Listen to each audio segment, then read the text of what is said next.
So I am not a doctor, nor am I a therapist, so I'm not going to go into too much detail about PPD and PPA, but I'm going to throw some affirmation stuff at you as well as some resources that can hopefully alleviate some of how you feel.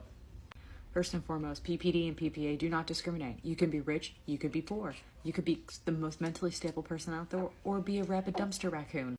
You could have an incredibly wanted pregnancy, or a pregnancy that was a surprise. They don't care.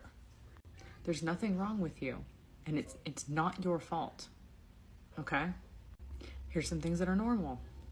It is perfectly normal for when your baby is born to not immediately bond, or they say that overwhelming swell of love. My first daughter, I didn't feel like that until about 6 months. And sure, I loved her to pieces and I had that biological thing, but I didn't have that overwhelming obsession with her that they describe. I did get that with her though, and every baby and how you feel is different. You can literally Google SIDS cases in your state, and it will give you a year-by-year play of how many infants, unfortunately, do not make it due to SIDS, and that should help you alleviate, because the numbers vary wildly depending on how you Google, but there is an actual state-by-state cases. If you're worried about whether or not you're doing enough as a parent, these things, you're their universe. All they want is food and love, okay? That's it.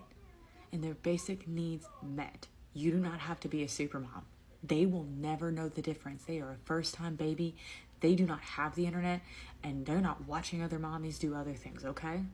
If you ever feel super overwhelmed and your baby won't stop crying, or you're feeling so frustrated and so sleep deprived that you cannot cope, put your baby in a safe place, usually in a bassinet, a crib, co-sleeper, whatever, even a car seat if you have to, and walk away. Take 5 and come back. They will never know.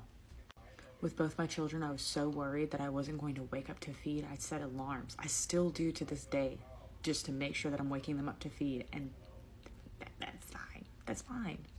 And the main advice is, if you do feel like you have symptoms of PPA and PPD, talk to your doctor. Talk to a therapist. Talk to somebody. Okay? You're not crazy.